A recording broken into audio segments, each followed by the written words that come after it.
রোজার দিনের এই সময়গুলো খুবই গুরুত্বপূর্ণ।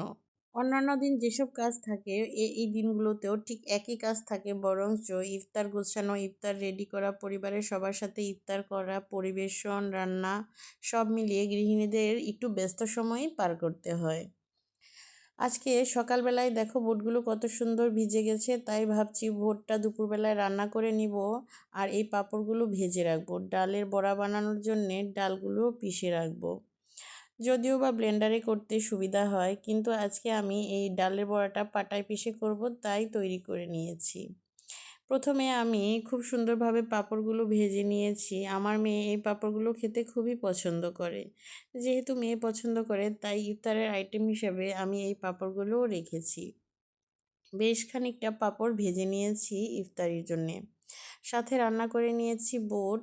বুটটা একটু বেশি সময় ধরে রান্না করলে ভালো হয়, তাই বুটটা দুপুরবেলায় রান্না করে রেখে দিয়েছি। বুটটা খুব সুন্দরভাবে আজকে সিদ্ধ হয়েছে। দেখো, দেখলেই বুঝতে পারবে কতটা সুন্দর সিদ্ধ হয়েছে। কিছু কিছু বুট থাকে একটু অন্যরকম, যেগুলো সিদ্ধ হতে চায় না। আজকের আমার এই কেনা বুটগুলো খুব ভালো হয়েছে। প্রথমে একটা বড় কড়াইতে বেশ খানিকটা তেল দিয়ে তার মধ্যে দিয়ে নিয়েছি অনেকগুলো পেঁয়াজ কুচি। পেঁয়াজগুলো হালকা একটু ভাজা হতেই এর মধ্যে দিয়ে নেব গরম মশলা। গরম মশলা থেকে হালকা একটু গন্ধ বেরোতেই এর মধ্যে দিয়ে নেব সামান্য পরিমাণে পানি। দিয়ে নেব পেঁয়াজ, রসুন, আদা, জিরা বাটা, অর্থাৎ পিষা মশলাগুলো। আর ফোড়নে দিয়ে নিয়েছিলাম জিরা। এই রান্নাগুলো মূলত একটু জিরা ফোড়ন দিয়ে রান্না করলেই খুব ভালো হয়। তারপরে একে একে দিয়ে নিয়েছিলাম লবণ, হালকা একটু মরিচের গুঁড়া, সাথে দিয়ে নিয়েছিলাম সামান্য পরিমাণ হলুদের গুঁড়া।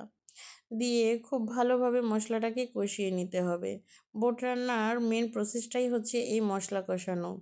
বুট রান্না করার সময় অল্প একটু সময়ের প্রয়োজন হয়, কিন্তু মশলাটা একটু ভালোভাবে কষিয়ে রান্না করলেই বুটটা খেতে খুবই ভালো লাগে। অনেকে আবার বুটটা খালি শসার সালাদের সাথে খায়, যদিও সেটা খুবই স্বাস্থ্যসম্মত, কিন্তু আমরা ইফতারের সময় মুড়ি দিয়েই এই ছোলা বুটটা খাই। দেখো, খুব সুন্দরভাবে কষে কষে মশলাটাকে কষিয়ে নিচ্ছি।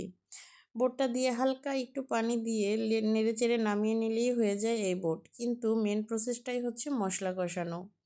এখন সিদ্ধ বুটগুলো ছেড়ে দেব কষানো মশলার উপরে। দেখো, খুব সুন্দরভাবে মশলার সাথে বুটগুলোকে মিশিয়ে কষা কষা করে নামিয়ে নেব। বুট রান্নার শেষ ধাপ হচ্ছে এর মধ্যে হালকা একটু চিলি ফ্লেক্স, তার সাথে জিরা গুঁড়া আর গরম মশলার গুঁড়ে দিয়ে নামিয়ে নিলেই হয়ে যায় মজাদার এই বুট। বুটটা তোমরা কারা কিভাবে খেতে পছন্দ করো রমজানের দিনে কমেন্টসে জানিয়ে যেও। আজকের আমার এই বুট রান্নার ভিডিওটা তোমরা কে কোথা থেকে দেখছো তাও কমেন্টসে জানিয়ে যেও।